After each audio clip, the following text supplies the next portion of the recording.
Summer Resources by Fannie Hurst. At 7 o'clock, the seaside hotel struggled into full dress. Ladies emerged from siestas and roll papers. Dowagers wormed into straight fronts and spread the spousal vestments of boiled shirt, U-shaped waistcoat, and haul across the bed. Slim young men in the swelter of their inside $2.50-a-day rooms carefully extracted their braided-at-the-seams trousers from beneath the mattresses and removed trees from patent leather pumps. At 7:30, young girls fluttered in and out from the dining room like brilliant night moths. The straight-front dowagers, U-vested spouses, and slim young men in braided trouser seams crowded about the dust for the influx of mail, when read their tailor and modiste duns with the rapt and misleading expression that suggested a love rune rather than a please remit. Interested mothers elbowed for the most desirable veranda rockets, the blather of voices, the imp-omp of the 3-nights-a-week orchestra, and the remote pound of the ocean joined in united effort. At 8 o'clock, Miss Myra Sternberger yawned in her wicker rocker and raised 2 round and bare-to-the-elbow arms high above her head. "Gee," she said, "this place is so slow it gets on my nerves, it does." Mrs. Blondheim, who carried toast away from the breakfast table, concealed beneath the napkin for her daughter, who remained abed until noon, paused in her Irish crochet, spread a lace wheel upon her ample knee, and regarded it approvingly.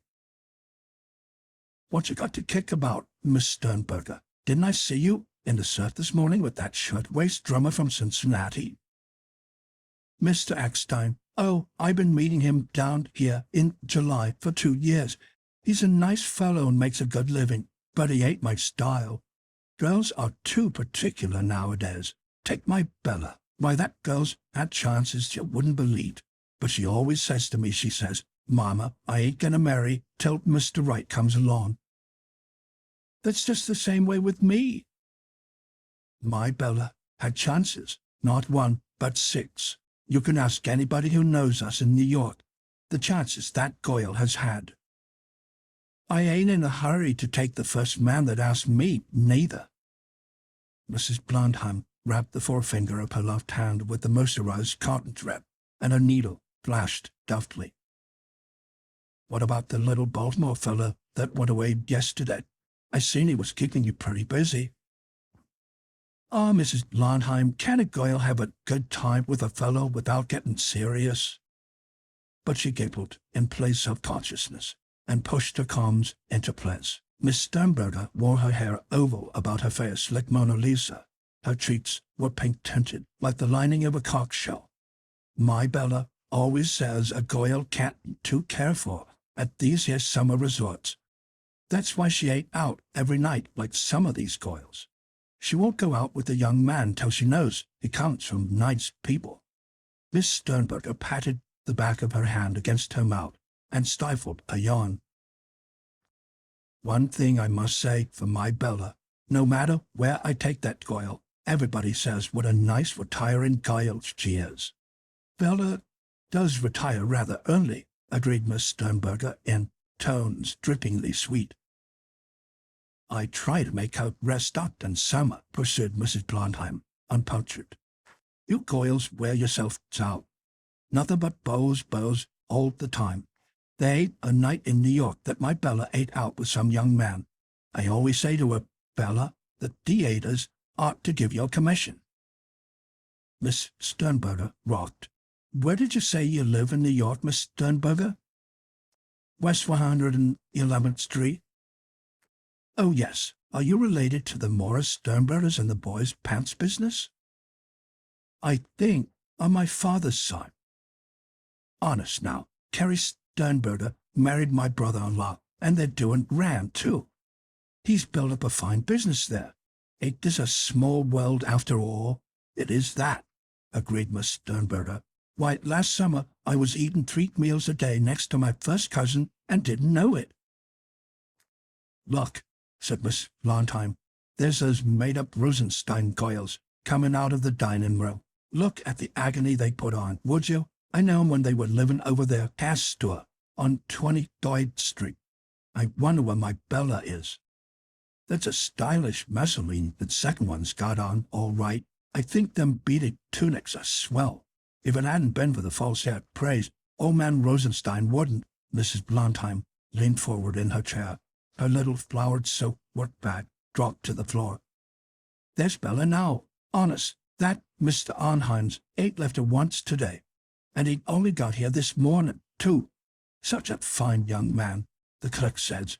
He's been abroad 6 months and just landed yesterday. And been with her all day. When I think of the chances that girl had. Why, Marcus Finberg, who was down here last week, was crazy about her. Did you say that fellow's name was Arnheim? Yes.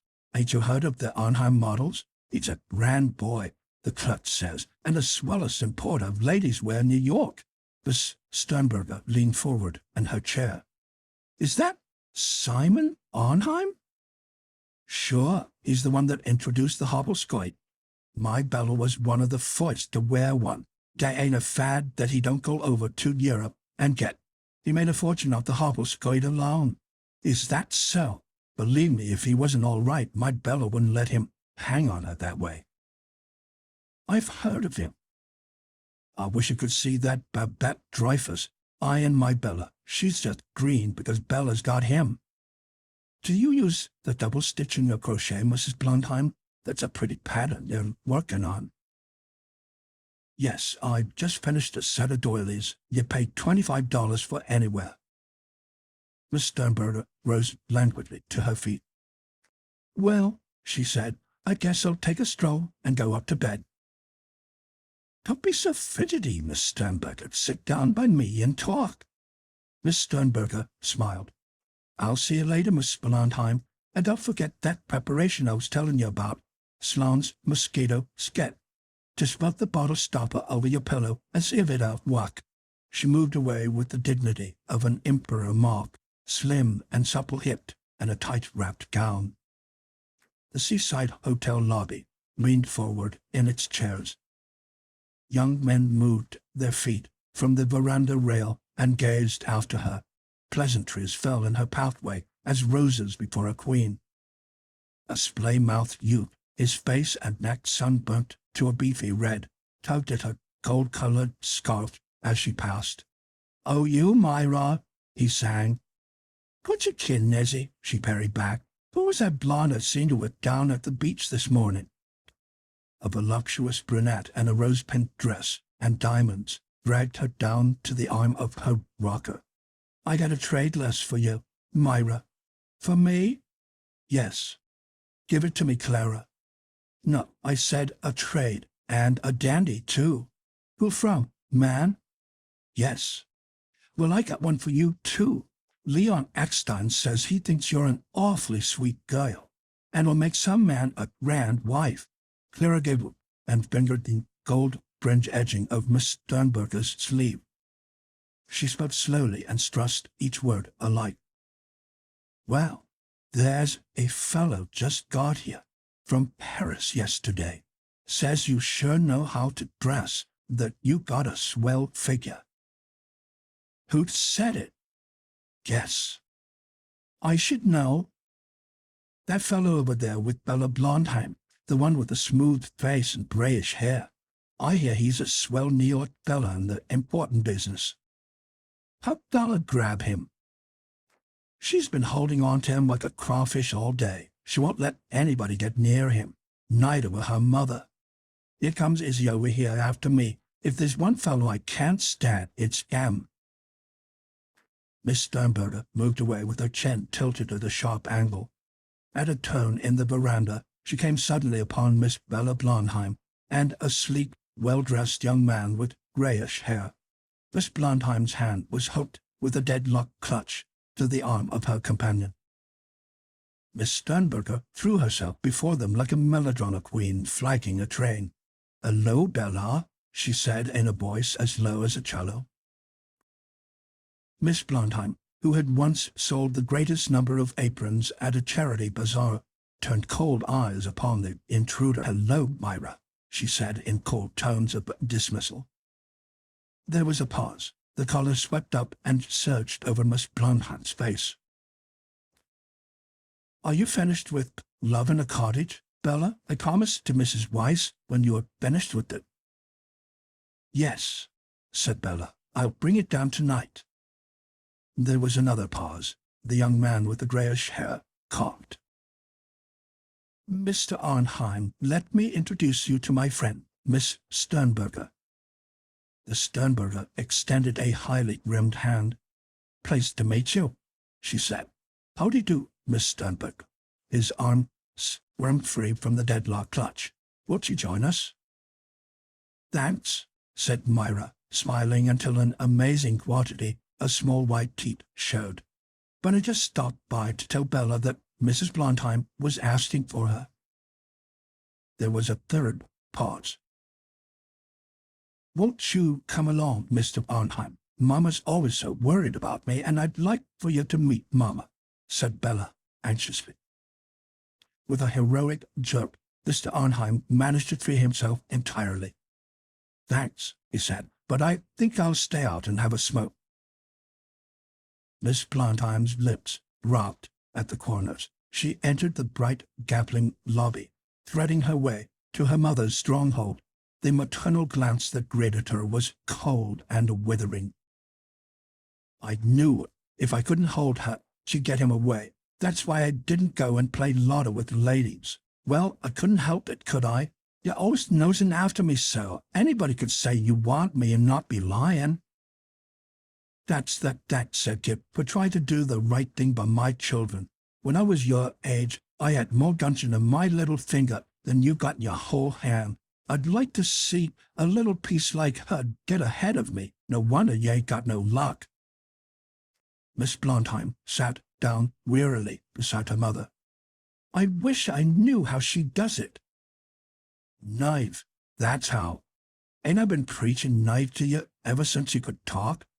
You'd be married to Marcus Denberg now, if you'd have worked it right and listened to your mother." "Oh, Ma, let me alone. I couldn't make 'em talk, could I? I don't see other girls' mothers always butting in." Out in the cold of the veranda, Miss Sternberger strolled over to the railing and leaned her back against a white wooden column. Her eyes, upslanting and full of lambent, looked out over the toiling, moiling ocean. She was outlined as gently as a Rembrandt. "A penny for your thoughts, Miss Sternberger." Mr. Arnheim, the glowing end of a newly lighted cigar in one corner of his mouth, peered his head over her shoulder. "Oh, Mr. Arnheim, how you scared me." Miss Sternberger placed the well-groomed left hand with a seal ring on the third finger upon the thread-lace bosom of her gown. Frightened me." "It's a nice night, the Sternberger. Want to walk on the beach?" "Don't mind if I do," she said. They strolled the length of the veranda, down the steps to the boardwalk and the beach beyond. Mrs. Blondheim rolled her crochet into a tight ball and stuck her needle upright. "Come on, Bella, let's go to bed." They trimmed past the desk like birds with damp feathers. "Send out some ice water to 318, said Miss Bella over the counter, her eyes straining meanwhile past the veranda to the beach below. Without, a moon low and heavy and red came out from the horizon. It cast a copper-gold band across the water.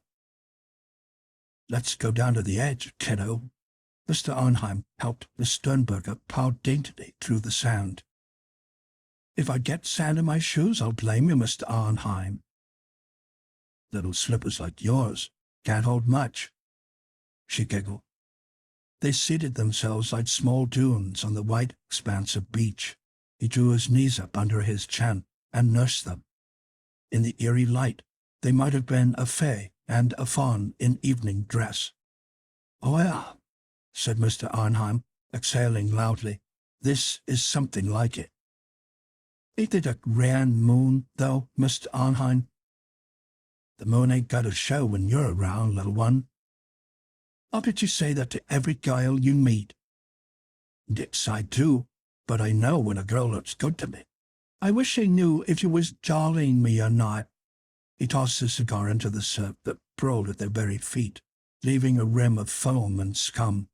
The red end died with a fizz.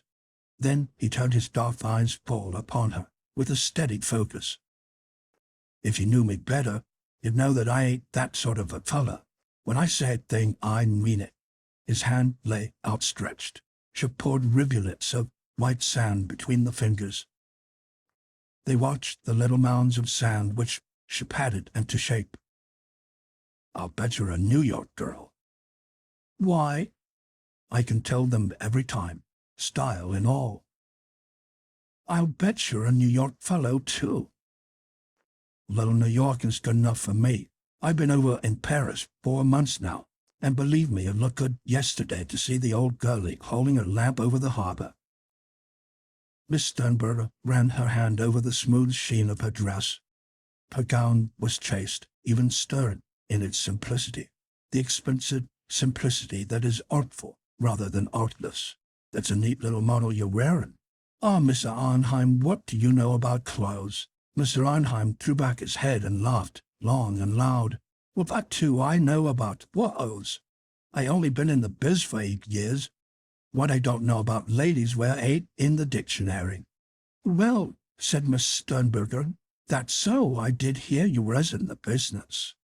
"I'm in the important line, I am. Why, girl, I put through every fad that's taken hold in the last 5 years. Brought them over myself, too. I just Broadway and Fifth Avenue and everything from Rainy Day to harem skirts." "Honest?" "Sure. I've imported more good sellers than any dealer in New York. I got a new model now passing customs that's to be a bigger hit than the sheath was. Say, when I brought over the hobble, every house on the avenue laughed in my face, and when I finally dumped a consignment onto one of them, the phone was scared stiff and wanted to countermand, but I had 'em, and they couldn't jump me. Just think! By Jove, it wasn't 2 weeks before that very model was a talk in New York, and Lillian Russell was wearing one in the second act of her show, and when she wears a model, it's as good as made. She said, "I could just sit and listen to you talk and talk." He hunched close. "I sold the first dozen pannier dresses for a sum that would give you the blind staggers.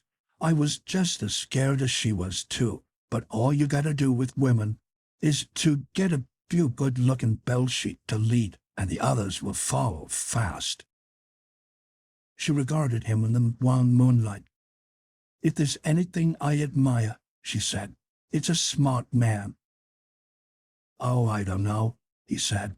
"I've just got a little better judgment than the next fellow. Those things come natural, that's all.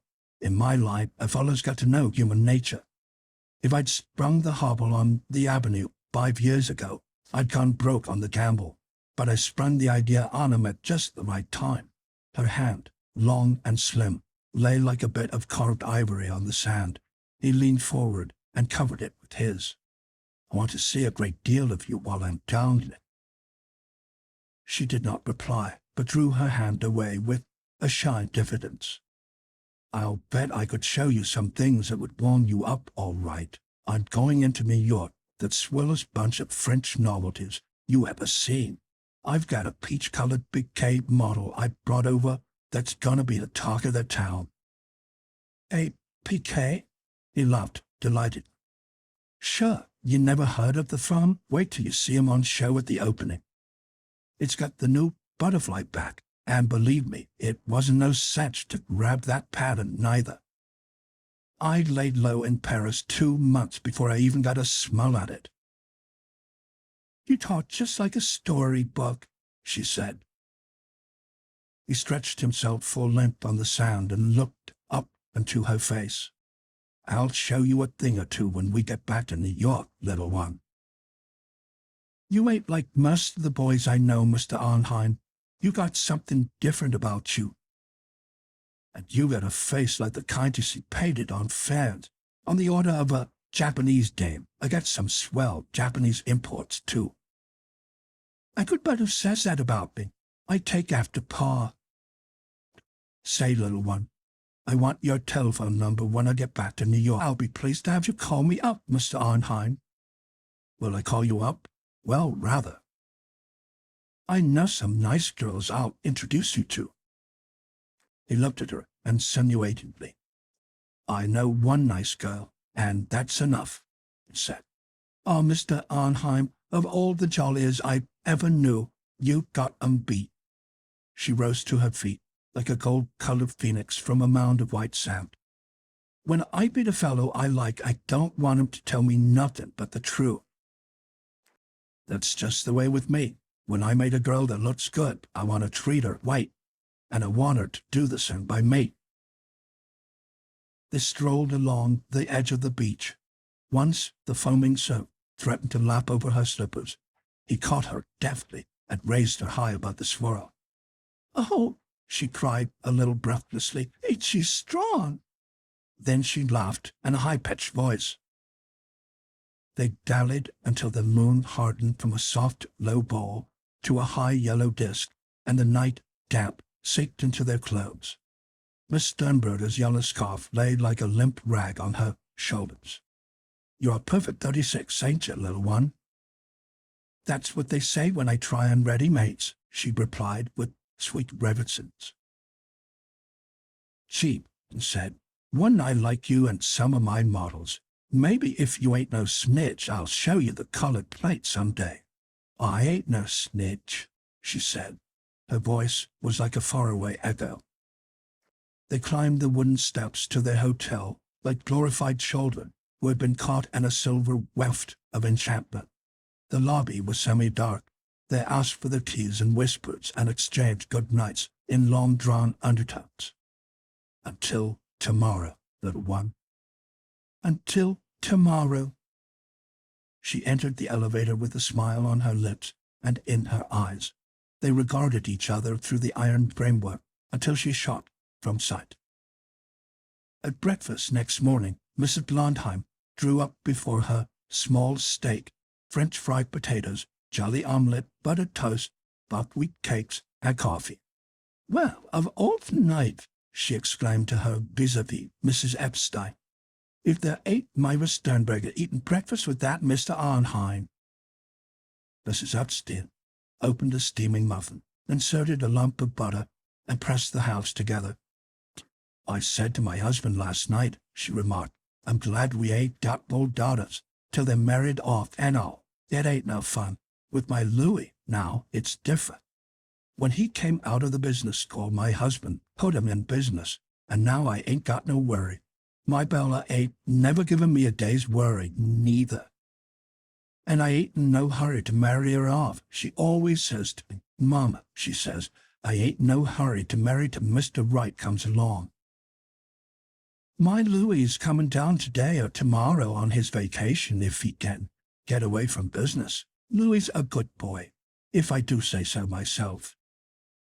I don't want to talk, but I often say what my Bella gets when she marries is enough to give any young man a fine start at a good business. I must have my Louis meet Miss Bella. The notes and letters Louis gets from girls you wouldn't believe. He don't pay no attention to 'em. He's an awful mamma boy, Mrs. Blondheim.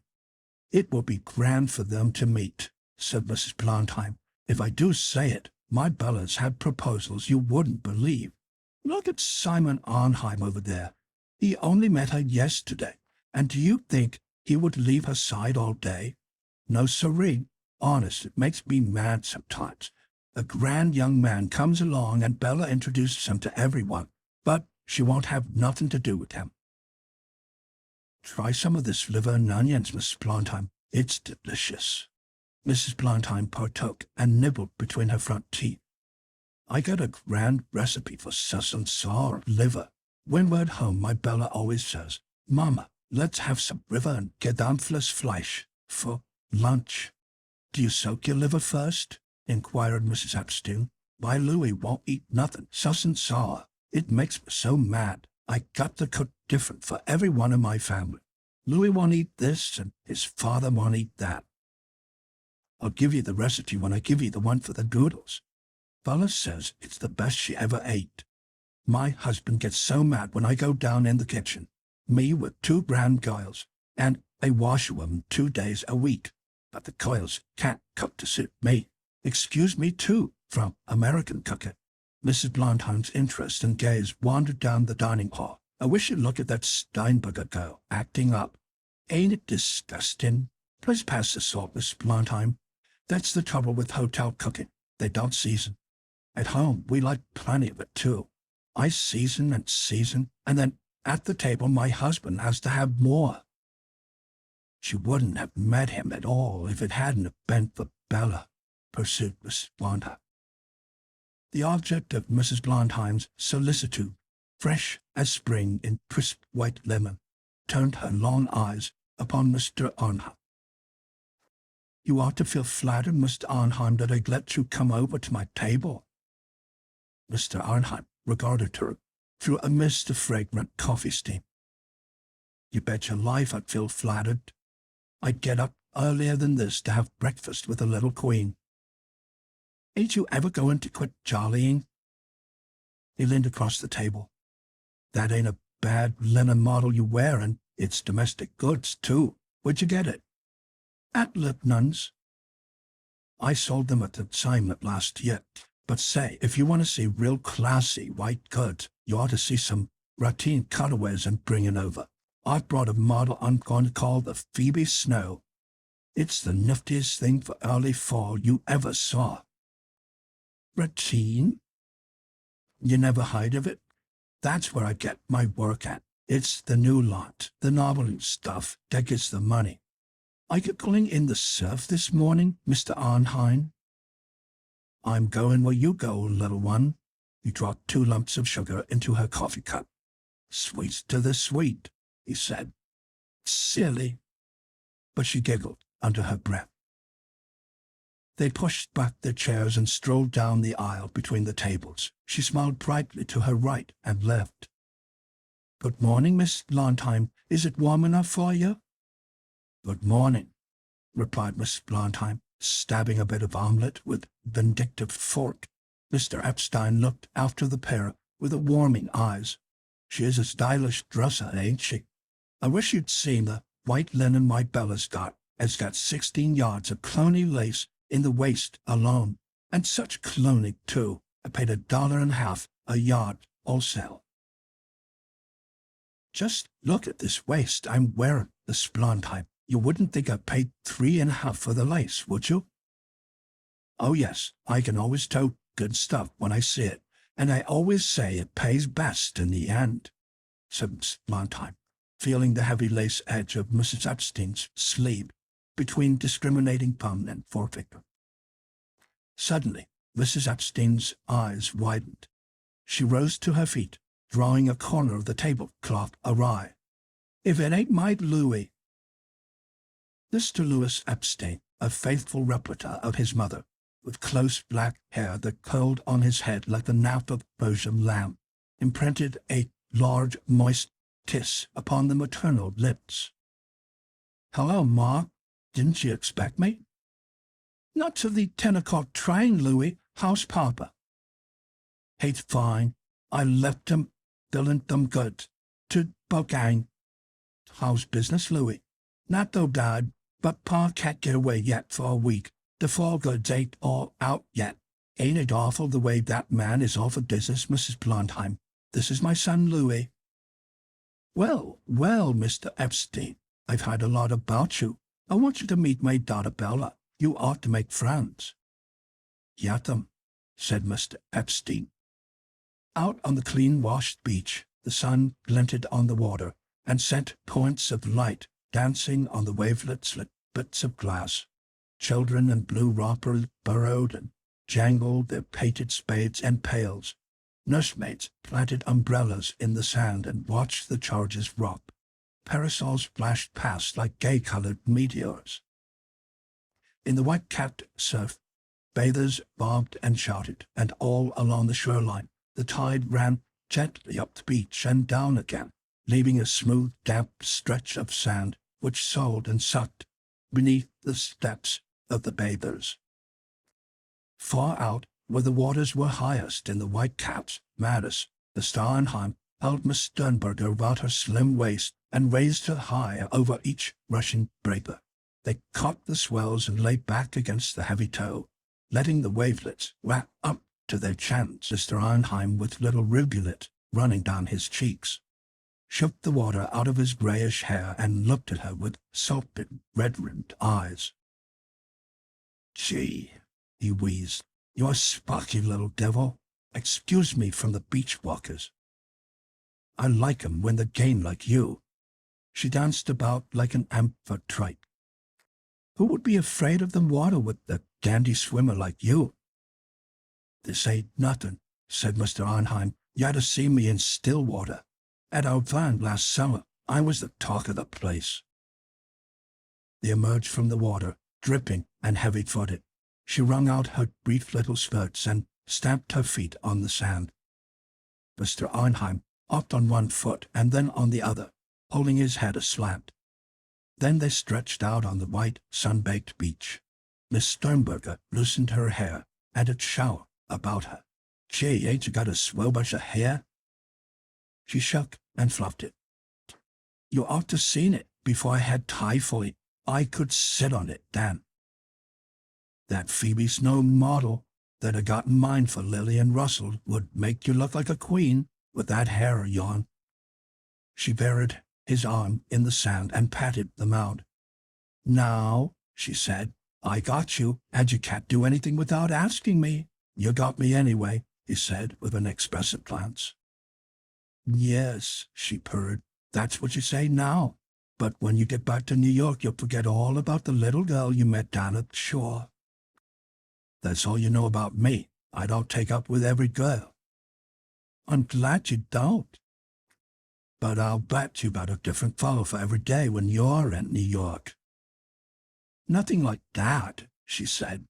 "But anyway, there's always room for one more." Two young men without hats passed. Miss Sternberger called out her greeting. "Hello, Manny. Wasn't the water grand?" "What? Well, you tell Leo he don't know nothing.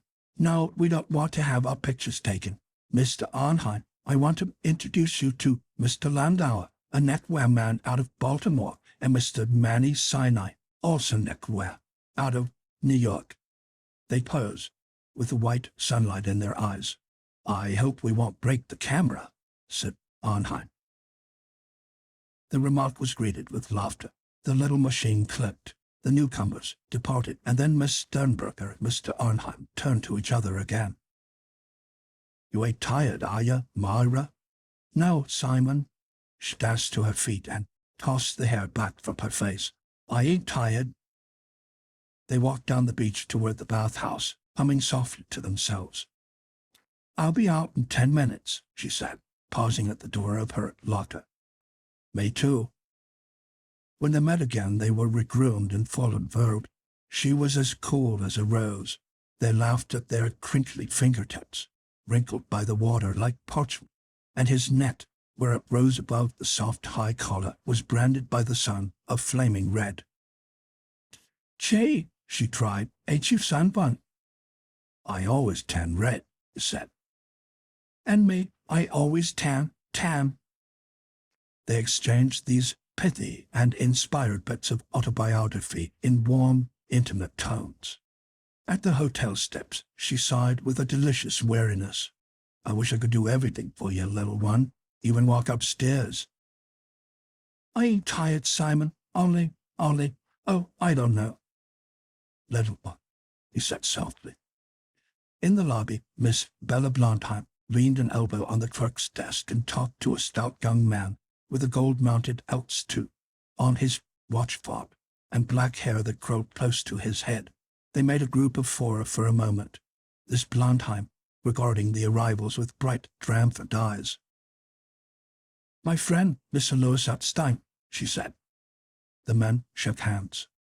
"Related to the Epstein and Son Millinery Company, Broadway and Spring?"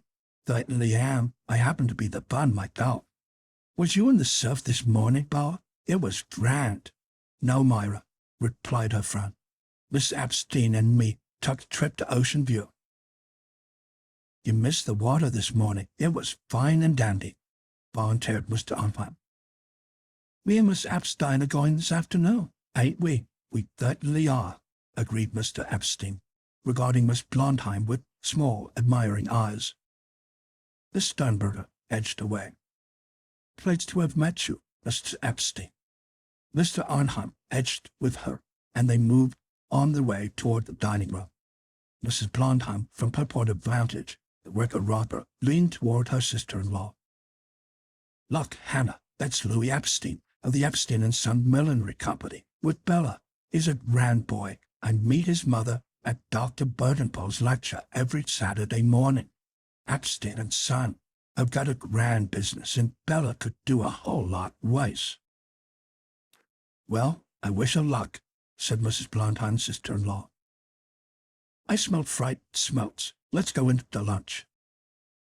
Mrs. Blondheim stabbed her crochet needle into her spool.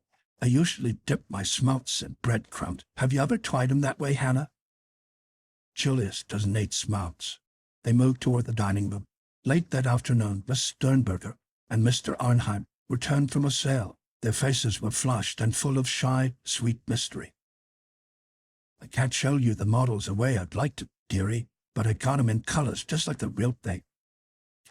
Oh, Simon, you're doing a thing like this for me without me even asking you. His hold of her arm tightened. I wouldn't show these here to my own sister before the 25th of the month. Now you know how you stand with me, little one. Oh, she cried, I'm so excited. It's just like looking behind the scenes in a theater. He left her and returned a few moments later with a flat, red-covered portfolio. They sought out an unmolested spot and snuggled in a corner of a plush divan in one of the deserted parlors. He drew back the cover, and their heads bent low. At each turn of the pages, she breathed her ecstasy and gave out shrills and calls of admiration. Oh, Simon, ain't that pink one a beauty? Ain't that skirt the swellest thing you ever seen? That's the Piquet model, Guiley. You and all New York will be buying it in another month. Ain't it the selectest little thing ever? Her face was rapt. It's the swellest thing I've ever seen, she declared. He turned to another plate. Oh, she cried. Ain't that a beauty? That there is going to be the biggest hit I've had yet. Watch out for the Phoebe Snow. I've got the original model in my trunks. That cutaway effect can't be beat. Oh, she repeated. They passed slowly over the gay-colored plates. There's that flame-colored one I'd like to see you in. She said, there's some class to that. After a while, the book was laid aside, and they talked in low, serious tones. Occasionally, his hand stroked hers. The afternoon waned. The lobby thinned. The dowagers and their daughters asked for room keys and disappeared for siestas and warm, mysterious processes. Children trailed off to rest. The hot land breezes, dry and listless, stirred the lace curtains of the parlor, but they remained on the plush divan, wrapped as might have been Paolo and Francesca and their romance-imbued arbor. How long will you be down here? She asked. As long as you, he replied, not taking his eyes from her face. Honest? Sure. I don't have to go into New York for a week or 10 days yet. My season ain't on yet. She leaned her head against the back of the divan. All things must end, she said, with a cello note of voice. Oh, I don't know, he replied, with what might have been triple significance. They finally walked toward the elevator, loath to part for the interim of dressing. That evening they strolled together on the beach until the last lights of the hotel were blinking out.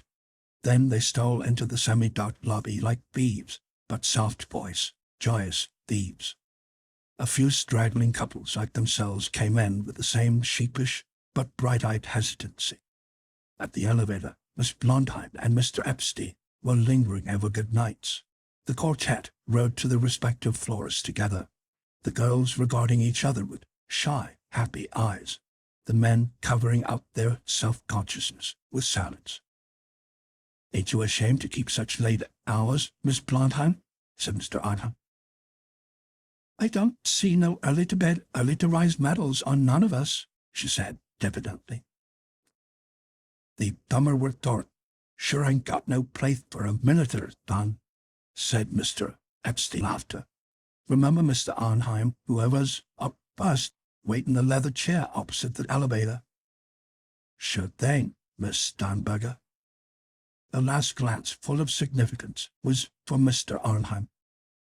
The floor above, he also left the elevator, the smile still on his lips. Left alone, Mr. Epstein turned to Miss Blondheim.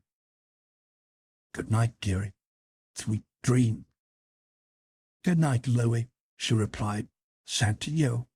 Mr. Arnheim awoke to a scudding rain, his ocean-ward windowsill dripping and a great patch of carpet beneath the window, dark and soggy.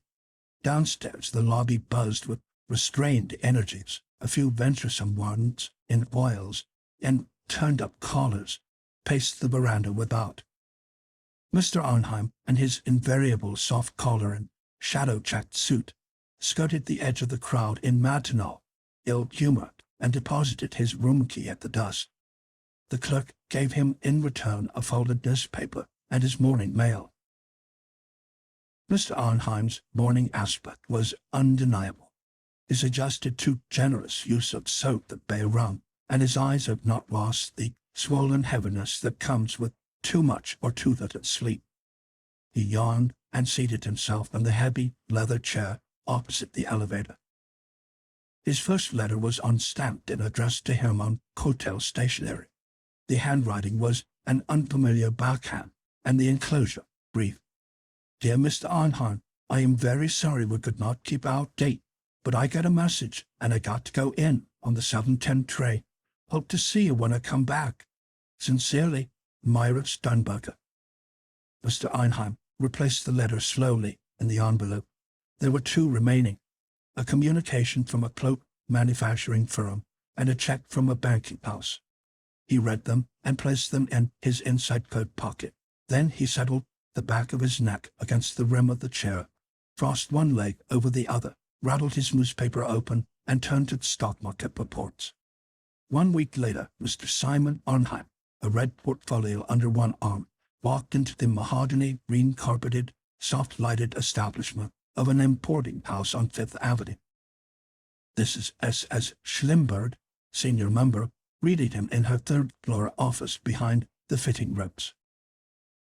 Well, we begats, Arnheim. I thought it was getting time for you. Mr. Arnheim shook hands and settled himself in a chair beside the desk. You know you can always depend on me, madam, to look you up the minute I get back. Don't I always give you first choice? Mrs. Schlimberg weighed a crystal paperweight up and down in her pudgy, ringed hands. None of your fancy prices for me this season, Arnheim. There's too many good things lying loose. That's why I got my opening a month sooner. I got a design that came in special off for vacation with some good things. Mr. Arnheim winked. Schlem, I got some models here to show you that you can't beat. When you see 'em, you'll pay any price. I can't pay your fancy prices no more. I paid you too much for that plush bat last winter, and it never was a go. Mr. Arnheim chuckled. When you see a couple of the designs I brought over this trip, you'll be willing to pay me twice as much as for the hobble. Come on, own up, Schlem. You can't beat my styles. Why, you can copy them for your import room and make 90% on any one of them. They won't pay the prices, I tell you. Some of my best customers have gone over to other houses for the cheaper goods. You can't put over domestic stuff on your trade, Schlem. You might as well admit it. You've got to sting your class of trade in order to have 'em appreciate you. Now, just to show you that I know what I'm talking about, Arnheim, I got the best lines of new models for this season I've had since I'm in business. Every one of them domestics, too. I'm putting some made-in-America models in the import room today that will open your eyes. Mr. Arnheim laughed and opened his portfolio. I'll show you these till my trunks come up, he said. Just a minute, Arnheim. I want to show you some stuff. Miss Steinberger. Mrs. Schlimberg raised her voice slightly. Miss Steinberger. Almost immediately, a svelte, black-gowned figure appeared in the doorway.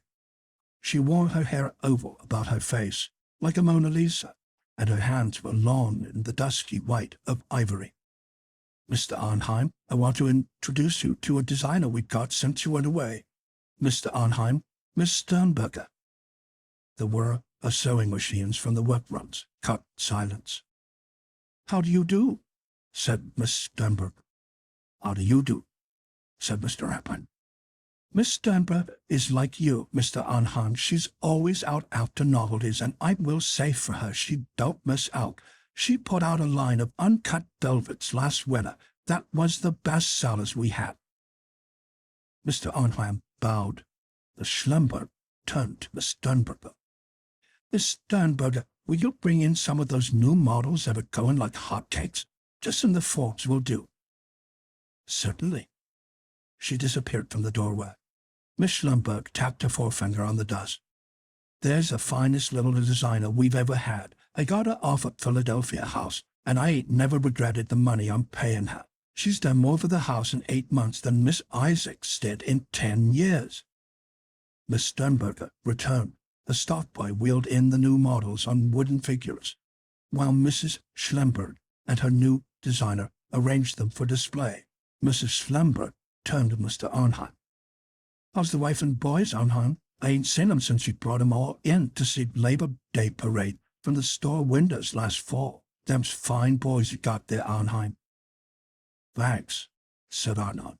"Now, Arnheim, I'm here to ask you if you can't beat these. Look at that there peach plum piquette. Look, can you beat it?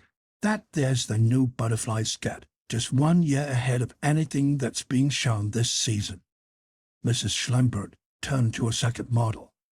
"Look at this here ratine cutaway. If the Phoebe Snow ain't the talk of New York before next week, then I don't know my own name. Ain't it so, Miss Sternberger?" Miss Sternberger ran her smooth hand over the lace shoulder of the gown. "This is a great seller," she replied, smiling at Mr. Arnheim. "Lillian Russell's going to wear it in the second act of her new play when she opens tomorrow night." "I guess we're slow in here," chuckled Mrs. Schlemberg, nudging Mr. Arnheim with the point of her elbow. Miss Sternberger spread the square train of a flame-colored robe full length on the green carpet and drew back a corner of the hem to display the lacy avalanche beneath. Then she bowed slightly and turned toward the door. Mrs. Schlemberg laid a detaining hand on her sleeve. "Just a minute, Miss Sternberger. Mr. Arnheim's brought in some models he wants us to look at." End of Summer Resources by Fannie Hurst.